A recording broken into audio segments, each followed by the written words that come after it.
Today I'm going to show you how to do a blower motor on a Bavarian Motorworks 528i. First thing you want to do is get in the trunk and disconnect the negative battery cable and lay that aside so that it can't make contact with the post. Leave this open because this is electric.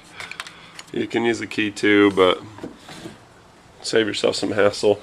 Put your seats all the way back, but leave the seat backs in the up position. The next thing you want to do is you want to pop off your trim panels all the way across the front, beginning with the one here and then moving across. Radio you can just leave it alone. These just pop out. This one you'll want to unplug for the cruise control button. I just set them across the front of the seat so they can't get damaged or interfered with. Come on, pop. They don't want to pop off, but they will. You just set them across the front, and then you'll find that there's screws behind those. There's one here, one here. There's one that's a little hidden because it's black, and then got a gold one, and then a bunch of gold ones across the front here to pull. You want to open the glove box. This one's already been removed just to make it easy to display. There's a flashlight on the left side of this one. It's a 1998. You just unplug that by pinching the tabs here on the ends of it. Then you've got your two lowering, lifting dampeners. You'll pull that off, and then this one's just got a strap wherever it went. So you'll just want to unclip those. They have these clips on them that slide off the end. So you put a screwdriver into them sideways and lift up the clip, and then it'll slide off, allowing the pin to pass through that opening. So throw that to the side, and then you want to undo the screws at the back bottom. They're not screws, they're nuts. They're just a 10mm, and they're done from below, so you have to pull this panel. On mine it's easy, they're busted off. Many of them will be busted off that you encounter, so yay, shortcut. Once you've got these screws out of here, there's some more that are in the bottom part here. I think there's 3 of them, 1, 2, 3. So you want to pop those off. And then there's a little fancy cap to make it so that you can't see the screw there. You just use a small flathead screwdriver to pry that out. Put it in a tray, and then you can pull this down. Once you've pulled this down, so that's where the screw used to be, there's a 13mm or ½ inch bolt to pull out of each end on both sides, this side and the other side. On the driver's side, whoa, zoom in. I just saved myself 30 minutes of editing. That's fantastic. On this one, you'll want to pull out the lower panel here so that you can get this to come out. And there's also, I forgot to mention, there's a little screw on the other side up underneath of here that you'll need to pull out. But once you pull those, you can get the same thing. You can get the access to that little 13mm bolt here. That's important. The next thing I'm going to do is I'm going to go across this. I think it's a T15 Torx bit, but across the top of the instrument cluster there's screws that you got to pull out of that. Once this comes off, there's more screws underneath of it. I think there's one here and one here. You'll have to pull those out. Let's talk about the airbag. You want to have a clean body panel spoon. You just stick that in the bottom and it'll just pop right up. Pull this off, it'll be on a tether. There it is. You just lay that up out of the way. The plug to unplug is right here. You just pinch the sides of it and it'll unplug. It's easier to do it after you unbolt it. There's nuts. There's 2 10mm nuts on this side, and there's 2 on this side. These are all easy to put in. That one's a pain to put in. What I do is I just take a little piece of shop towel and put it over the opening of the socket, and then force the nut into that, and it'll just hold it in place while you fish it down in there. So we'll go from there. So when you go to pull the nuts out of there, you can see that the fuse box, see my hand down there? Hello! The fuse box drops down. You can see the fuses there, and that enables you to get your hand up in here to catch those nuts. The other ones, there's a little bit of unthreaded stud at the top that you can use a magnet tool and give it a little spinaroo. I thought I had that one staged pretty good. Oh, well, I'll demonstrate on this one. Same principle. Just use a magnet tool to pick them off. And like I say, to go to put them on, you just put a little piece of blue paper towel over the socket and then put the nut in. So you go to pull the airbag out, just be gentle. They're not super scary. I always like to treat them like a firearm because they're explosive. Watch David's farm videos and see what I mean. Oh yeah, I've got a nut on there, duh. But basically, you just want to treat them like an explosive or a firearm. When you go to shoot a rifle, you want to make sure that it's nice and tight into your shoulder, so that if it goes bang, you know, the blow is handled by the, you know, if you have a gap, basically. You know, it's like if you try to punch somebody from here, it doesn't hurt. If you punch them here, hurts a little. Punch them from here, it can really hurt. Same thing with these.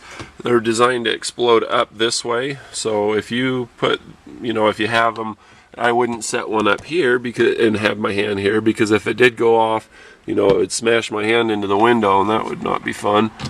So just treat them that way. I'm giving way more information to that than what is due, but you know, I wouldn't worry a whole lot about them.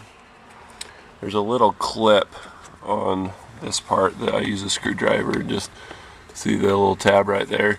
Push in the tab and then pull it up, and then after that, then they're easier to get unclipped. This takes two hands, so I'll do that off film, but you get the idea. Another thing I'll cover quickly is while your hands are clean and you're doing interior stuff, you just reach in there and pull that, and then you wiggle it forward and back. We want to clear, there's a couple things that need to happen. One is you need to clear it down the side around the leather stripping, and then the other is it's got that foot. So we just toss that in the back seat. On this particular model, they're the same. You know, it's the same procedure. On other ones, you'll have screws, or one will secure at the top and other ones will secure at the bottom. You know, the right and left will be different, but these are the same. So next we'll go ahead and pull the instrument cluster. I guess the main thing I'd say is that when you have these, I just make sure to have them, you know, sit this way. If you put it this way, it'll just poof, and it'll be an airbag, and it'll direct the force this way because all the mass is on the back end of it. If you set it on its top like that, and it goes off because of some stupid static discharge or whatever, which just isn't going to happen, it's going to be fine. But basically, it would propel itself like a missile, like a rocket, and it would take off that way. I'll probably do some demos. I've got some junk airbags that I need to blow up.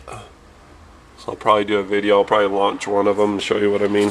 That's in the future thing. Subscribe. You'll see it in the future. Probably this spring I'll do that. So anyway. So I was wrong about the little screws in here. There's 5 of them total. 3 that hold the bezel on and then 2 that hold the instrument cluster in. It's actually a T10. So it's those little Torx star-shaped things that you can't see, I know. So anyway, I made a fatal flaw when I began. I didn't lower the steering wheel. That's another thing. You just hit this little adjuster. I've got a disconnected battery. It'll still come out. It's just a little tighter.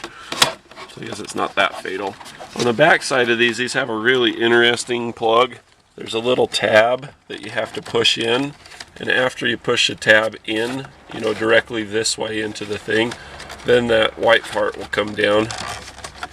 And after that goes all the way down, then it comes out. You see when you go up to here, you'll hear it click. So you have to push that down to get it to go. They're not the easiest plug in the world to do, especially, you know, in a blind, you know, behind the cluster spot like this, but that's how you do it, and then you just pull them out of the way. Once you get this out of the way, be sure to notice that there's a screw down in here, and then on the other side I think we're clear, and then we should be able to pop the dash up and out. So once the screw's removed, you can get the dash to pop up a little bit and separate, and then you'll be able to get the bezel out, no problem. You can just put it shotgun. The next thing you want to do is you want to push up, get it to pop, and then you got to pull it back. So I grab usually behind the air vent and pull it back a little bit here. Grab over here, same thing. Just kind of pull it back, and then the next thing you want to do is there's going to be a cable up underneath of here. See that blue cord? And so you got to fish that out of there. That goes to this little control here, and so you want to set it all the way cold because that's the push away position, I believe. and that'll give you more room to be able to get that off. But there's a little white clip up inside of there that clips the cable on. You undo that white clip, shaped like a lowercase h. You can see it. Clip the cable out of it, the housing, and then slide the little loop off, and then you'll be able to pull the dash out of the vehicle. So before you proceed to pulling the dash out, pay attention to how many wires and which plug and where they came from. This one came through kind of a rectangle. There's another one that just stays in place down below here. And then I've got two over here. These are for cruise control and headlight switch and all that sort of thing. If you want to pay attention to where they came from, that'll help you out when you go to put it back together. So you don't want to have everything put together and have to tear it down to reroute your wires. So, and you can see I've put the airbag cover facade back on it, and we'll go ahead and pull this out. Now when you come to pull this out, remember the little H I was talking about? What I do is I use a little flathead screwdriver, wherever it went.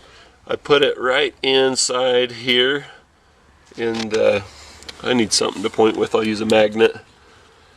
So I put it right inside the arch of the H and twist, and that pops it up and off. And then I use the same screwdriver and I go around, it'll get kind of off to the right, and go through and then push the little ring off. See the ring?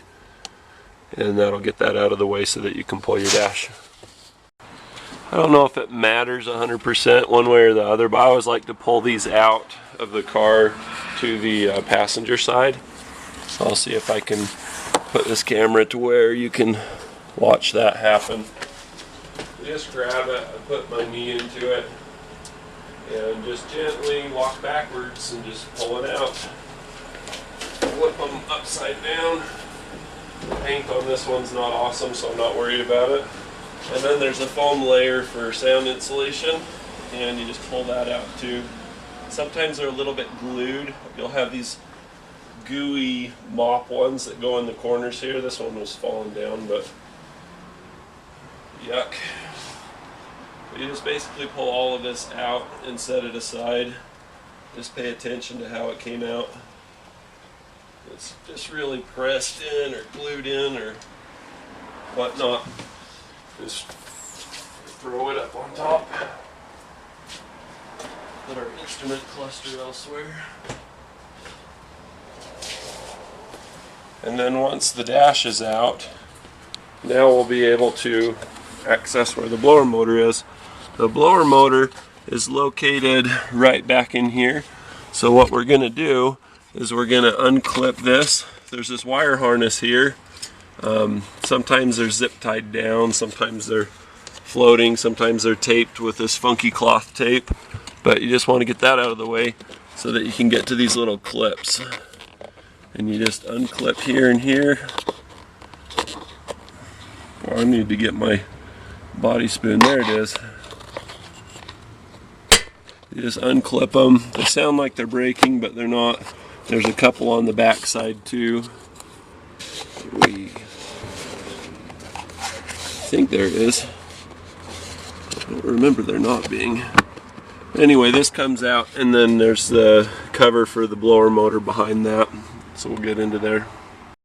I forgot to mention, if you look back behind, just for reference, I'm going out. If you look back behind here, there's a control rod, and that's got to come out too. Those control rods go through your little air dams. So there's a brake in the middle here that you can push on the thing so that you can, I push the back one down, pull this one up, and just slide it out. And I'll just set that onto my parts dish. And then same thing with the other one. You just slide it this way and you're good to go. And then for this, you have to have, see how it's got the little baffles there? You've got to slide this out this way. I know it's hard, it's not easy at all, but you kind of got to bend the plastic on this side a little bit to get it to come out. The way that these are designed and put together is that everything starts on this side, and then you put on this layer, and then you put on the next layer, and then you put on the next layer. So you have to pull the whole steel cage frame and pull all of the lower stuff out. You have to pull the center console and all of this out just to get to the blower motor. It makes it an 8-hour job, unless you know the little secret of bending that slightly. I mean, it'll seal up fine, and it's got a good mating surface when it's in place, but anyway, that saves a ton of time. I'm going to go do that off camera. I know that you want to see that, but there's no way to do that properly without breaking stuff with one hand. I'm going to need both hands for sure.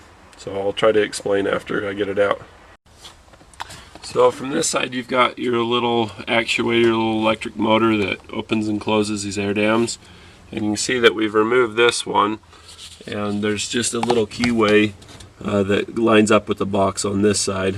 So that's what you slide it out of. And there's a couple of little clips on the back. They're not metal clips, they're just molded. See that in the center of the frame, just that little tab that corresponds with the box. Next thing you're going to want to do is get your magnet handy and some type of an L-shaped screwdriver. L-shaped screwdriver, what are you talking about? Well, you heat it with a torch and bend it so that you can reach in there, you know, like a finger, and pop it off, or you can just use your finger. But you just pop these little clips out. They're really on there tight, but you can just pop those out, and then we'll be into the housing for the blower motor. So I did manage to get a little ape tripod. We're going to try this and see how it works. You put your magnet on it because once these pop off, they go flying and fall down into recesses and can create other problems. So you just do it like that. This is a tool that I have. This one is made by Snap-on. Patent number 201171. I don't know where it says. There it is. This is Snap-on. But anyway, you can just make your own. And this one's been heavily customized anyway, but that's how you get those clips off without creating problems for yourself later. When you go put them on, you just put them on that side first and then just click them down. Don't forget these little corner ones. I often forget those if I don't make mental note. And then there's one here, and those stay in place. You don't have to magnet those. You just pull this back. This one looks like it's been, you see the squirrel wheel just got into the cover there. So just pull that up, lay it aside, and there's your thing. It's like this one's out of balance. It's got a little chunk missing out of it. But anyway, I don't know why this one was making such a rumble. It doesn't look that bad to me, but I guess that just being out of balance made all the difference because it's coming back out. We're going to put in that one. It's up on the toolbox right. Bing, there. So the customer said it sounded like it exploded. And then these are just the little Torx bits here. I think these are T20, I believe. I could be wrong. So yeah, it was a T20. So then you unbuckle this. This buckle here is just like the one in the glove box on the flashlight. You just pinch the little tabs there, and then you can kind of tuck that up and out of the way so that you don't fight it when you're pulling out the blower motor. Actually grab it by the plug on the old one. On the new one I'll be real gentle, but with the old one not so much. You've got a control cable down here, so it's going to take two hands. Once again, I got this Gorilla tripod doohickey, but it's not working real great. We'll see how it goes. What good's a tripod if it wiggles, right? So just pull it out like that, and voila, she is free. So this blower motor is pretty worn. You can see a deep groove in the little thing there. Now this one came from a wrecking yard. But anyway, it ran awesome for a little bit and then just crapped out, just started vibrating like crazy, and just a mess. Now the blower motor resistor is this little thing down in here, and you really got to watch out for these. This one's in there pretty good, you know, it can wiggle and it doesn't move. But sometimes you'll find that they come loose for whatever reason. Either they melt the housing, because these are all to dissipate heat. Resistors get rid of the electricity to make the fan go slower to blow on a low speed by dissipating that energy as heat. It's the same amount of energy draw as if you're having it on full blast or not. It's just when it's on low, it's dissipating for heat. So you want to check that. If you do have to secure it, don't secure it inside of here. It'll make bad smells. If you duct tape that down, you're going to smell it every time they use the blower motor, whether it's hot or cold. So anyway, they're in there so that they're in the air wash of the blower motor. And being in the wash of the, you want to see the tripod I'm using here that's I bought a whole bunch of tripods to try to improve the quality of my videos, and I bought some expensive editing software, but son of a gun if it doesn't take 20 times as long to do a video. But anyway, I was going to say, make sure if you secure that, you secure it from down underneath of here. You'll have to pull a panel that's behind the glove box to get to that, but that's where you want to secure them. And always double check those if you're going to do the blower motor, because they can create all kinds of havoc if they become loose. So good preventative measure. If you're going to fix it right. I bet you can't see me because it's probably light behind, but anyway, that's how you do the blower motor on these. Let me show you that panel that we pulled out. So this is what it looks like. You can see those little tabs that correspond with the back side of it. This is how it sits in there. And so the newer ones, they're set up to where you can pull them out real easy, just slide them out. These are not. You have to trim across the top here and then trim down to be able to get them out. And that'll save you a ridiculous amount of labor. Otherwise, you're in for it. It's going to suck. You have to pull all of this frame. It's not hard to get to if they were to just disconnect it, you know, here and here, you know, like maybe make them butt up and bolt together. You see the other bolts for it there, but the parts of it that go down into here, I mean, that just really takes the labor time through the roof. So anyway, that's how you do the blower motor on your BMW. If you got like a 2005 or something, this is a 98. If you have a 2005 or something newer, then it's just, this is the way that it is. And otherwise you can update it and make it like a 2005. So that's how you do it. So on these things, there's a clip that you got to pull off the old one if you're buying this one. The customer bought this. I have no idea what. I guess it's from the dealership. Maybe not. Made in Taiwan. No, probably not. Anyway, you put the clip on there, and that spaces the wires so the wires don't get into the fins. Now these are balanced, and that's good, but the way that they balance them from Taiwan is not effective. You want to take that clip off and put it on the inside, and you want to have it far to the, you want it to the outside, but you want it inside of here so that the rotational, what do you call it, angular torque, whatever, angular inertia, you want that to facilitate holding it on, not flinging it off, because then you'll have vibration and it'll just suck. So fortunately I scratched that one, so I know exactly which one it came off of. You want to put them to the inside so that you don't have conflict without getting flung off and rattling and blowing around because it's lightweight. The BMW ones, the factory ones, they have the clips on the inside and they put them kind of to the middle, but anyway, that way it won't go flying off. So hope you like my video. If you do, you can click subscribe and see more videos like this. If you click like, it'll help other people to find it easier, or you can click dislike, it doesn't matter. I've had people offer me money or where's the donate or whatever, and I don't know if you know this, but I'm a partner, so I get paid when people click on the advertisements or when they watch them. So I'm not telling you to click just for the sake of clicking, but just so you're aware, you know, I do get compensated when people click on the ads, and sometimes I get compensated pretty good. Sometimes it's like a fraction of a penny or who knows what. So anyway, thanks for watching my videos. Appreciate it. If you have any questions, leave them in the comments below.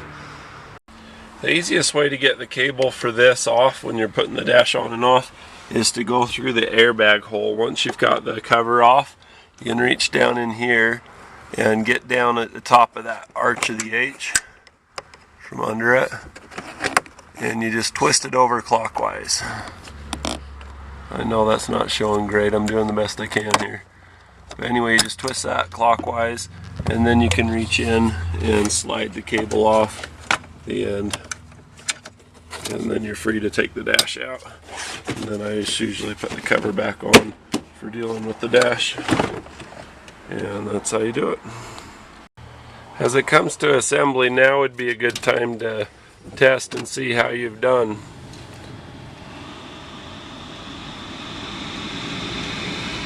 That's better.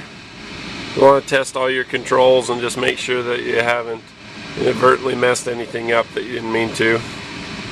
And if you're satisfied with your test, go ahead and put it back together. Now you'll notice I had the battery disconnected earlier and I still don't have airbag or anything in. I'm going to go ahead and disconnect the battery again and then proceed with installation of the rest of the dashboard. So that's it for the video. The rest of the assembly, when you go to put in the dashboard, just make sure to line up these holes with the dash and put it in the same order that came apart backwards. And when you go to put these in, this is going to fight you a little bit. You're going to have to pull this forward. It'll flex to allow the dash to fit in behind. Same thing on this side. But just make sure to get your layers right. Bear in mind that there's little tabs and things that are going to line up with the dash that you'll need to accommodate for. But that's it. Hard part's over. Way to go.